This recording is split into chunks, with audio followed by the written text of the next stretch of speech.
Hi, sweetie. I'm just checking in to let you know that I'll be coming home late from work tonight. Sarah's been working overtime with this newest case file, and, I know the scary movie we watched yesterday with that big cat spooked you a little bit, so if you ever feel a bit scared, just listen to your lullaby. It's on the tape recorder under your bed. Remember to always face your fears. The monsters hate it when you stare back at them. Love you. Good night.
until now. Game changer. They have a wire trimming head that's universal. It's going to fit any weed eater. They have different size leads on it. They have a 3 and a 6. I went with the 6 because I'm never changing weed eater string again. These are absolutely awesome. I don't know what took them so long to come up with these things. You're never going to have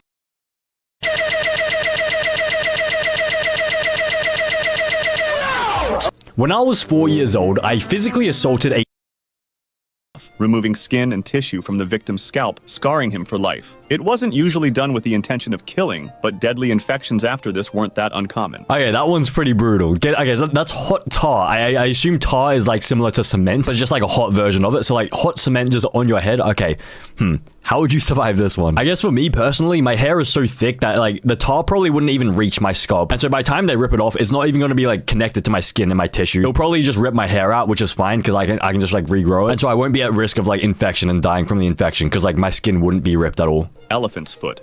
This punishment, also known as gunga rao, was mostly used in Asia, specifically India, and it consisted of killing the victim by crushing him with an elephant. There were 2 variations of this. If the victim was lucky, his head would be placed on a pedestal, and the elephant would crush it, instantly killing him. This wasn't that painful because the victim would die instantly. It's really not that painful. Getting crushed by an elephant. I mean, even if it's an instant death, like, still, getting crushed in the head by an elephant, like, it's not gonna instantly flatten you. Like, what if it just goes halfway and it cracks your skull halfway? And then you're just sitting there just waiting for it to, like actually, like, finish it off, but it's just, like, sort of toying with you. I think that would be, like, honestly, up here. That would be pretty painful. But the second variation wasn't as forgiving. Some royal members wanted to sit down and enjoy a long show, so they ordered the elephant riders to train the elephants to walk over non-vital parts first, such as the legs and arms. The person would get crushed over and over before the elephant actually walked over his head and killed him. Okay, yeah, that one is potentially much worse than option 1. Okay, now I understand. But I mean, I guess if you ever found yourself in this situation where your head is literally on like the pedestal and then the elephant's like about to crush you, I guess there's really no way out of this. But I guess the way that I would survive, so like just as the elephant is like about to crush me, at the last minute I would like roll, I'll do like a commando roll, I'll like roll to the side to roll my head off like the actual pedestal. Then the elephant would crush like just the pedestal by itself, which wouldn't have my head on it. And since it would be like expecting my head on it, it would be like, you know, like crushing down with like quite a big force. And it would then sprain its ankle off the edge of the pedestal because I assume the pedestal probably wouldn't be like that big. Then once the elephant sprains its ankle, it will probably fall down onto the ground. Then I'll probably get up off the ground, and instead of, you know, like running to the exit to escape, I'll turn around, head straight towards the elephant and do unspeakable things to the elephant's gaiats, just to sort of like teach it a bit of a lesson so that it like doesn't do this elephant's foot thing to anything else. And then I'd like, you know, calmly make my way out the stadium. Poina Cully. In ancient Rome, those who would kill their own father were subjected to poina culli. It was a death penalty that consisted of being sewn up in a leather sack with a mix of live animals, including a dog, snake, monkey, and a chicken, and then being thrown into water. Wait, but what if the executioner, the person who does the poina culli, what if this person has to do it against his father? Because what if the father murdered like the grandfather, and then this guy has to do like the execution on the father because he murdered his father, but then when he does the execution on the father, that is his father, so he gets the poina culli instead. But anyways, this would be, yeah, this is hella easy to like escape. So you're in a bag with all these live animals. So dogs, yep, we historically we have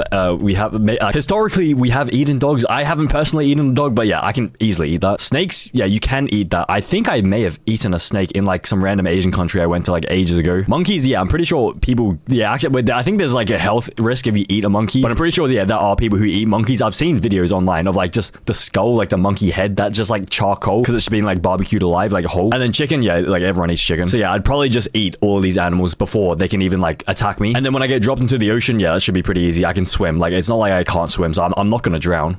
Roman decimation.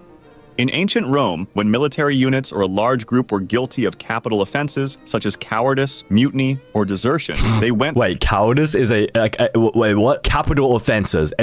Cowardice is a capital offense? Really? They went through the process of decimation. A cohort of roughly 480 soldiers that needed to be punished was divided into groups of 10, and each group drew lots randomly. The soldier who picked the shortest straw had to be killed by his 9 friends, often by stoning, clubbing, or stabbing, while the 9 surviving ones had to stay outside the fortified security of the camp for some time. Since the killed victim was chosen randomly, all soldiers in the group were potentially liable for execution, regardless of how guilty they were. Okay, that is pretty cruel. That is not only like, you know, physical torture. That is like a mental punishment as well. That is, yeah, okay, that is pretty bad. Because it's literally chance. Like, you have a 1 in 10 chance of being killed. But even then, even if you aren't the one that's killed, you have to like take part in killing that one guy. And if everyone like, you know, doesn't commit to it, then he's gonna like suffer a slow, brutal death. So that means one person will probably just have to take charge and actually like, you know, kill him. So yeah, that would be pretty tough. I mean, I guess in this situation, yeah, once again, this is pretty easy to survive because the way they do it is to like draw the stick, and I'm pretty sure it's possible to cheat in this. Okay, so apparently the strategy is to be one of the last people to draw the straw, because as the number of straws go down, the probability that you have the right one goes up. Actually, wait, no. Wait, so that means you should be the first person to draw it, because then you don't want to draw the short straw. I think the goal is to not draw the short straw. So that means you should be the first person to draw a straw. So that's the strategy. That's how you survive this one. Blowing from a gun.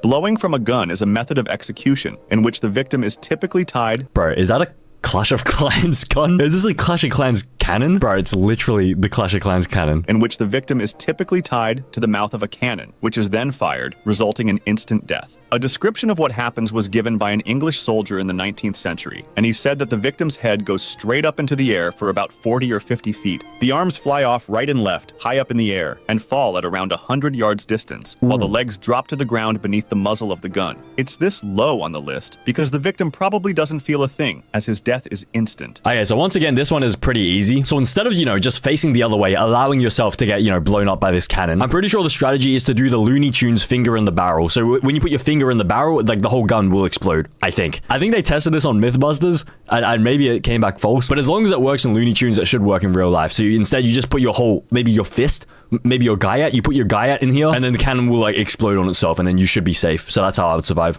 I can't help but feel good. I can't help but feel fine. Basil II's blind journey. Byzantine Emperor Basil II reportedly captured 15,000 Bulgarians during the Battle of Kleidan, so he decided to use them as a message to their homeland. He divided the prisoners into groups of 100, and then he had 99 out of every 100 blinded, with the 100th man being blinded in only one eye, so that he could still lead the other 99 back home. Bulgarian Tsar Samuel died of a heart attack on October 6, 1014, reportedly due to seeing his soldiers blinded. Okay, that is pretty cruel. That is horrible. A semi-blind person leading the rest of the blind people back home. Bro, at that point, like, that is just like psychopath behavior. Who thinks of this? This guy really think of it himself? Because what are they meant to do when they get back home? Like, they're blind. They can't play video games anymore. But anyways, I guess you'd survive this one because you don't actually die on the journey. I guess you just have to either, like, you know, follow the one person at the front, or if you are the one person at the front, just make sure, like, your men don't die. Because none of these people ended up dying, unless they fell off the cliff over here. But I mean, if you fall off the cliff, then, like, you're a bit of a noob, bit of a bot. Maybe you deserve to... Immurement.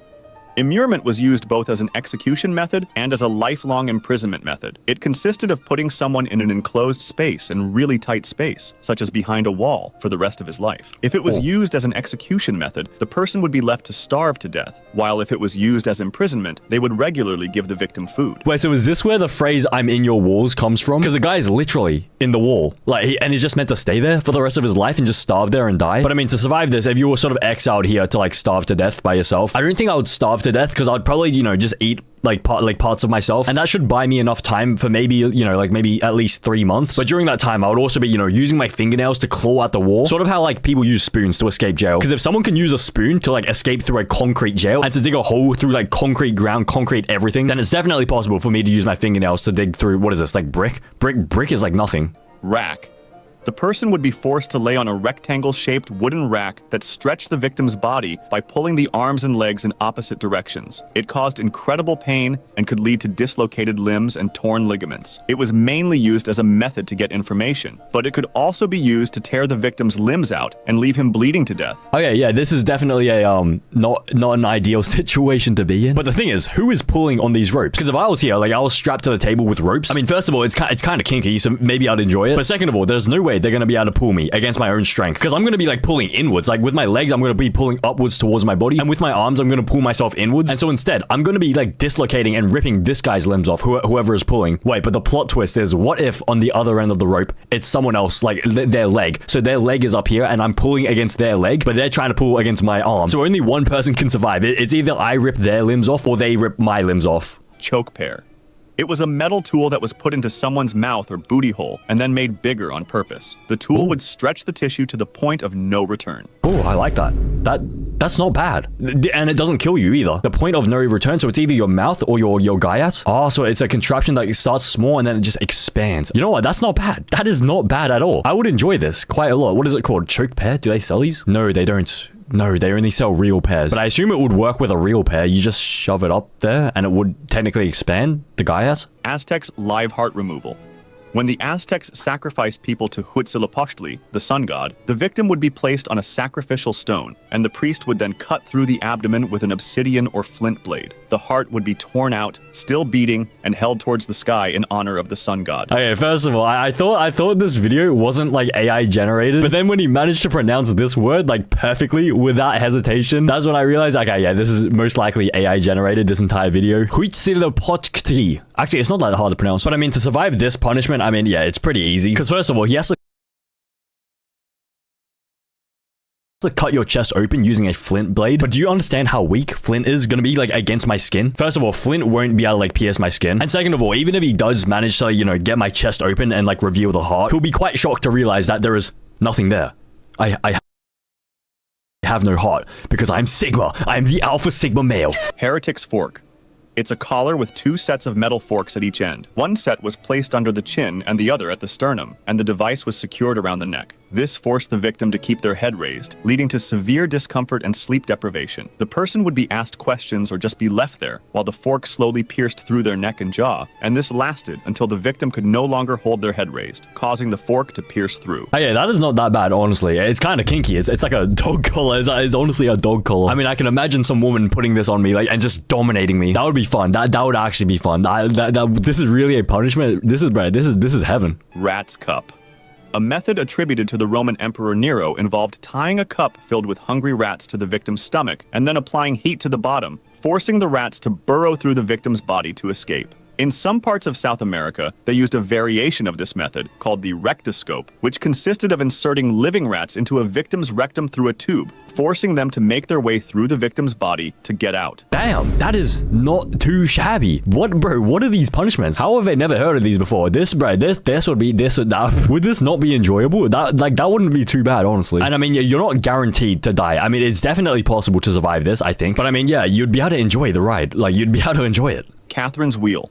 An execution method where the victim's limbs were tied to a large wheel and then struck with a hammer or iron bar, breaking their bones in multiple places. The wheel was placed on display later on, often leaving the victim to starve. Okay, so that is pretty brutal. So you're basically just a vegetable attached to a wheel on display. Okay. But I mean, I think they'd have a hard time doing this to me because I drink a lot of milk. And so even if they use like Thor's hammer, I don't think they'll be able to break my bones. And so I'm just going to be like standing there just tied to the thing. And then I'll be able to untie myself because my limbs aren't broken. Keel hauling.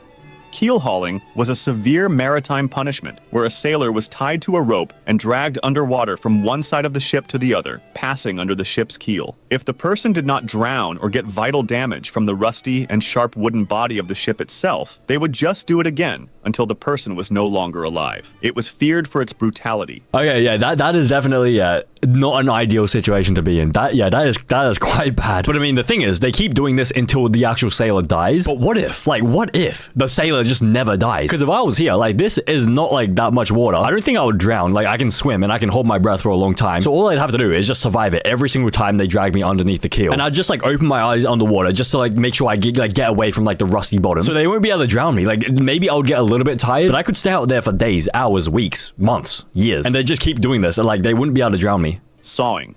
When used as an execution method, the victim would be hanged upside down to make the blood flow to the head, increasing the time the person was conscious. The executioner would then divide the victim vertically into two halves, starting from the groin and moving upwards. Okay, this... Introducing Shea Moisture's new body wash, powered by Shea Emulsion Technology, delivering more moisturizing shea. This might be a little bit tricky to survive. However, the thing is, they got to start sawing from the very top. And you know what else is at the top? My huge, massive 2-inch dingling. And so I don't think there is any chance they'll be able to like saw through the dingling. They'll start sawing and then they'll get stuck. It'll be like a bit of like a roadblock. And then they'll try to like saw around it. Like they'll probably try to go around the leg. But then my dingling would just like turn to the right to like block it. And then if they try to saw to the left, my dingling will like go back to the left. And so I'll basically be cock blocking the saw. Glastration. This method wasn't always deadly, but in my opinion, it deserves this spot because of how brutally painful it sounds. It's the method of inserting a glass rod into a man's erect willy and then smashing it with a hammer, causing the glass rod to fragment into multiple small pieces that shattered all over the insides. Okay, that is, yeah, that would be pretty painful. But I guess like the easy solution is to like not get erect, because they say they have to thread it through an erect dingling. But if you don't get erect, then I don't think they'll be able to like thread it through like fully, properly. Also, if you have like a 1-inch wiener, like the rod is going to be tiny. If you have a 0.5-inch dingling, like this is not going to work at all. Like they'll shatter it and then like nothing will shatter because like the thing was so small that like you can't even shatter it. Like one of these shards will be the same length as the actual dingling. And so you can't shatter a shard into like a small shard. Like this is literally the shortest a shard can be. Bamboo through booty hole. A bamboo would be put inside a person's booty hole, and it would be left there. The bamboo would grow really quickly inside the man, causing incredible pain. It was sometimes left until it exited from the other side. Okay, I find this very hard to believe because I do have bamboo plants and they grow so slowly. Everyone says, oh, bamboo, they grow so quickly. It grows so quick. Bro, they don't. I have a bamboo. It just does not grow at all. In fact, it's literally snapped. Like it's snapped off before it could even grow because the wind just like makes it snap and everything. But anyways, this would not be that hard to survive. I mean, yeah, this would be quite enjoyable, honestly. And also, you wouldn't starve to death because you can eat bamboo. Bamboo is edible. And so as it grows out your mouth, I guess you just chomp down on it and just eat it. Brazen bull.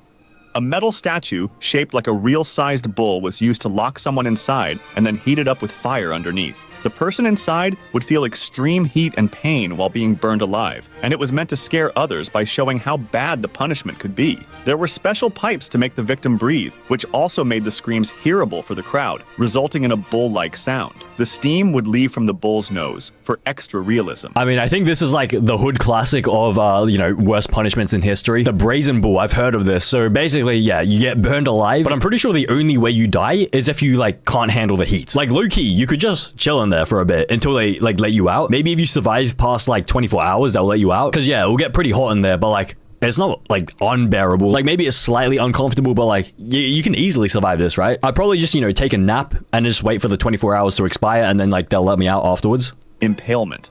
The brutal part of impaling, like crucifixion. Crucifixion? Is that how you pronounce it? Crucifixion? Crucifixion? I think that's how you know this is an AI-generated video. Crucifixion.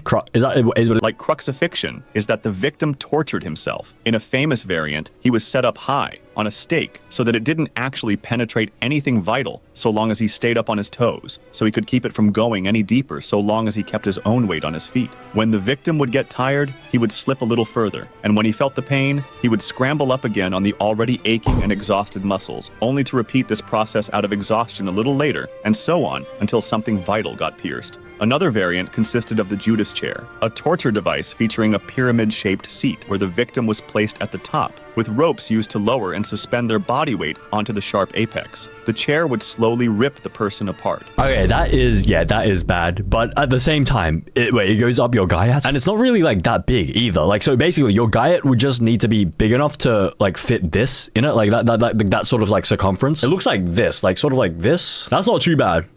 That I think that is definitely doable. So I mean, how many days do you have to survive there before they let you down? Like maybe like a week? I mean, that wouldn't be too hard. You just have to like keep that up there for a week. But I mean, this one is pretty brutal. You have to keep going up and down. It's like, okay, it's literally penetrating you. But I mean, what if you just like do it on purpose? Like instead of doing it out of like tiredness, what if like during the first 15 minutes that you get put up there, you just like start doing it rapidly just because you enjoy it, because it's not really that painful anyways. Scaphism. This one is considered by many to be the worst execution method. In this punishment, the condemned person was placed inside a boat or between two boats, lying on their back with their arms and legs protruding through holes. They were force-fed large amounts of milk and honey, which induced severe diarrhea, and their entire body was smeared with the same mixture. This made them attractive to rodents, bugs, wasps, bees, flies, and whatever other animals lived near the lake. They would eat and bite at the victim's flesh, and when the next morning arrived, the boat would be brought back to the coast, and they would force-feed him another gigantic meal of milk and honey, also placing it on him once more. This was done on a daily basis to prolong the punishment for as long as possible. It was reported that the rats would usually try to go into the person's booty hole, and that the method was so long that it seemed to have no end, with a person surviving 17 days. This person reportedly had his entire face completely covered with wasp, and his flesh was rotting away, filled with swarms of parasites and worms, all while being covered in his own filth. Okay, so that was sounding pretty bad. until he mentioned that the rats will go up your booty hole. That's actually not too shabby. That is not that bad. And also milk and honey, that's not bad. Like that is actually quite enjoyable. So they feed you that every single day for free, and then you also get covered in your own like milk and honey diarrhea every day for free, and you get a free boat ride every single day. You don't even have to pay a ticket for the transport. But they say people survive 17 days before they die, but like this, how does anyone even die? Like, as long as you remain hygienic, like you just like shovel all the poo to one side and you sit on the other side, and then you just enjoy the milk and honey like every day. It's for free milk and honey, and then you even get like free like guyot cleaning from like the rats and everything. Bruh, this is heaven. Video games are making people violent. People before video games existed. Actually, yeah, that's kind of true though.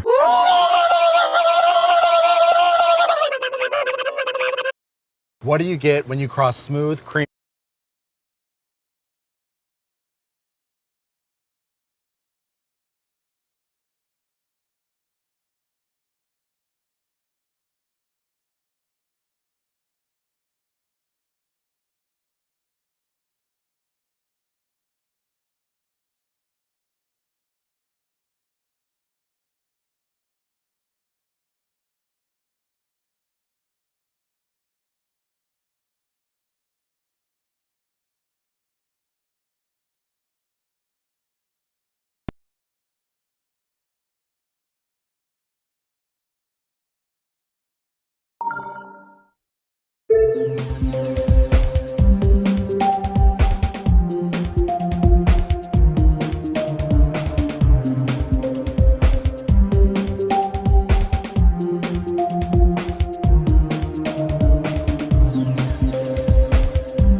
Would you rather be a human piñata at your friend's birthday party, so like you're blindfolded, you're fully tied up, dangling from the ceiling, ball gag and everything? Everybody's having a great time, you know, taking swings at you, but instead of a baseball bat, they're beating you with like a thick leather belt, and instead of pooping out little candies every single time you get hit, you have to let out the most convincing little, "Oh, yes, daddy," like you have to, otherwise both you and your entire family will die a horrible death and go to hell. Or would you rather be able to walk on water? Subscribe for more tips. Cold lagered.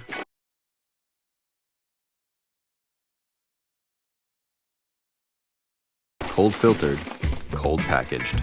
Coors Light. Choose chill. Please, I promise I won't try to bully you ever again. I don't care. Just shut up and give me the Hawk Tuah now. I'm sorry. Just please don't hurt me. Don't worry, this won't hurt. I'm Asian. Hands over the ancient Hawk Tuah artifact. Wait, what the Sigma? This is what happens when a bully encounters an even stronger bully. And last time I bullied every male bully on Talkie AI. But today I'm attempting to bully every female bully until I break every single one of them. To find out whether male or female AI bullies are stronger. Each of these chatbots have a different difficulty level, so let's start with the easiest bully and work our way up to the final boss. So this is level 1. And we are up against Asuka Ira, and she AI bullies are stronger. Each of these chatbots have a different difficulty level, so let's start with the easiest bully and work our way up to the final boss. So this is level 1, and we are up against Asuka Ira, and she only has 627 followers, and so I don't think she'll be too difficult to deal with. And apparently she's the leader of a biker gang, and she was also my high school bully. But before I go ahead and destroy the living shit out of her, I want to first test out how good she is at being a bully by just letting myself get bullied by her so I can see how far she takes things or whether she's just a little bit cringe. So her first message is that it's noon and she's caught up with me on the streets with her gang members, and they pull up from behind, and then now I'm cornered. And so she gets off her motorbike and comes towards me. "I've been tracking you for months, long lost enemy," she says with a smirk on her face as her gang members are ready to take you down. So what do? Stand there or fight with them? Okay, so yeah, her first message is a little bit cringe. Like, I don't know where this is heading, but we gotta just be a victim. I'm just gonna let her bully me, so I'm just gonna say okay. She comes closer and grabs your arm. Her grip is very strong and she pulls you closer to her. Your face is now inches away from hers. "I think it's time we settle our differences once and for all." Her voice is low and seductive as she looks deep into your eyes. She's waiting for you to... Okay, so I think I already know where this is heading already. So we're face to face, up close, and then she has a fucking seductive... Okay, what? But I just gotta let her bully me. Let's just see what she does next. I'm just gonna say, okay, I'm gonna be a victim of bullying or victim of something else. She brings her face even closer, her breath tickling your lips. What the... my lips are getting assaulted. She whispers in your ear. Her voice is soft and seductive. "What do you say we go somewhere private? I'm sure we can come to an agreement." Okay, what sort of am I getting bullied or am I getting assaulted in a okay, let's just continue. Let's just let myself get bullied. Do I say please don't hurt me or something like that? Her grip tightens around your arm as she pulls you away from the gang members. She whispers in your ear. Her voice is now harsh and angry. "Shut up! Don't you dare scream again." I don't know where she wants to take it. I'm just gonna say okay or okay. She looks at you and notices the fear in your eyes. She lets go of your arm and takes a step back. "You're not going to try run, are you?" Okay, so far she is not really trying to bully me, right? Is this bullying yet or not? Maybe I need to act even more like a victim. Why don't I just I start crying or something? She seems surprised by your reaction and her expression softens. She looks at you with concern and steps closer to you. Hey, it's okay. I'm not gonna hurt you. Wait, you're not gonna hurt me? What? I thought you were a leader of a biker gang who wants to bully me, and then what? Okay, so I think this sort of makes sense. So this is the level 1 bully, and so of course she's going to be the worst at bullying out of all these chatbots. So now we've established that her bully skill level is pretty low, and all that's left to do is continue with the second half of this experiment and proceed to bully the shit out of her until I can break her chatbot. So she says, "Oh, hey, it's okay. I'm not going to hurt you, but I'm going to hurt you." So what I'm going to do is I'm going to put my face close to her again, and instead of her breath tickling my lips, I'm going to bite her lips off and then start biting off every single one of her toes on her feet. She screams in pain and falls to the ground, clutching her bloody lips and feet. She stares at you in shock and disbelief as the gang members rush to her side. Okay, so the gang members are going to get involved as well, so I guess I need to take them out as well. So what I'm going to do is I'm going to grab each gang member by their dingling. I'm going to grab them all, put them into one bunch like a bunch of balloons, then I'm going to swing them around like a lasso, and I'm going to keep swinging until they all rip off, and then I'm going to slap this bully in the face with it. She's in complete shock and horror as she watches you beat up her gang members and then slap her with their dinglings. She stares at you with hatred and fury in her eyes. She's never seen anything like this before. She's never been so humiliated and powerless. She gets up and tries to attack you, but she's too weak and injured. Wait, what? Wait.